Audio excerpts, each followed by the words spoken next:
कनिष्ठ जी राजस्थान से। राधे राधे महाराज। राधे राधे महाराज जी। महाराज जी, प्रभु श्री राम जी ने अंगद जी पर ऐसा क्या जादू किया कि अपने पिता के वध करने वाले से कह रहे हैं कि आप मुझे विदा मत करिए, मैं आपके घर में छोटे क्योंकि अंगद ज्ञानी महापुरुष है। अज्ञानी पुरुष ये देखता है कि ये मेरा पिता है, ये माता है। तो ज्ञानी पुरुष देखता है कि ये धार्मिक है या अधार्मिक है। जब प्रहलाद जी को श्रृंगार करके कयाधु जी ने भेजा हिरण्यकश्यप के पास, तो साष्टांग दंडवत की और पिताश्री कह के संबोधन किया।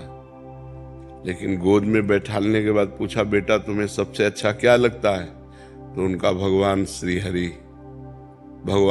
हरि की नवधा भक्ति, श्रवणम कीर्तनम स्मरणम विष्णुपाद सेवनम अर्चनम वंदनम दास्यम सख्यात्म उठा के पटक दिया। मेरे दुश्मन का नाम लेता है तू शत्रु पक्ष का हो गया। तेरी ऐसी बुद्धि किसने बदल दी? तो कहा दैत्यराज, भाषा बदल गई, पिताश्री नहीं कहा, दैत्यराज।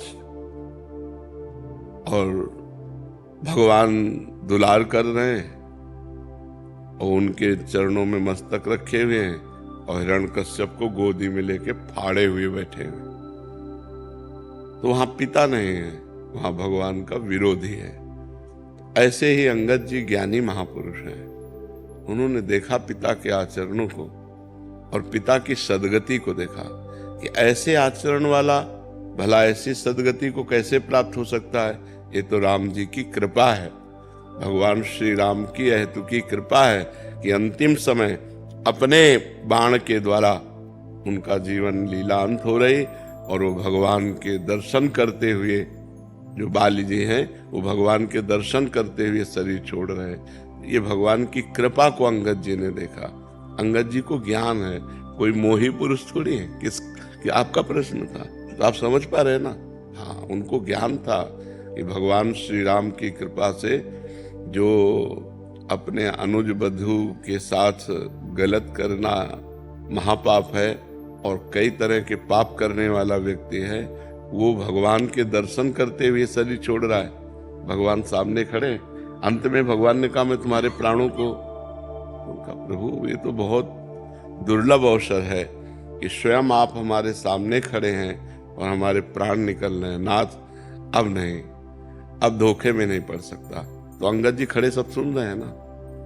तो अंगद जी को पता है श्री राम कृपा से हमारे पिता का उद्धार हुआ, इसलिए श्री राम जी के प्रति विशेष भाव है और विशेष भक्ति है और विशेष बल है श्री राम जी का। नहीं, रावण की सभा में ऐसे ऐसे वीर बैठे थे जो देवराज इंद्र समस्त शक्तियों का स्वामी है, उसको पिंजड़े में बंद करके जैसे पक्षी ऐसे बंदी बनाकर रावण के सामने डाल दिया करके मेघनाथ ने, इसलिए उसका नाम इंद्रजीत हुआ। और जहाँ ऐसे ऐसे देवांतक नरांतक बड़े बड़े महाबली बैठे हुए हैं, उनके बीच में ताल ठोक करके पैर जमा दिया अंगद ने। कैसे? राम प्रताप सुमिरपन रोपा, भगवान की महिमा का स्मरण करके अगर तुम्हारी सभा में कोई वीर हो मेरा पैर उठा दे, राम जी वापस चले जाएंगे, सिया जी को हार जाएंगे। कोई वीर ऐसा नहीं था। सभा में 10-10 हजार वीर एक साथ लगे। भगवान का ज्ञान जिसे हो जाता है तो फिर धर्म अधर्म का ज्ञान, माता पिता परिवार के मोह का ज्ञान, ये सब। तो वो ज्ञानी महापुरुष हो, अज्ञानी थोड़ी है। समझ पा रहे आप?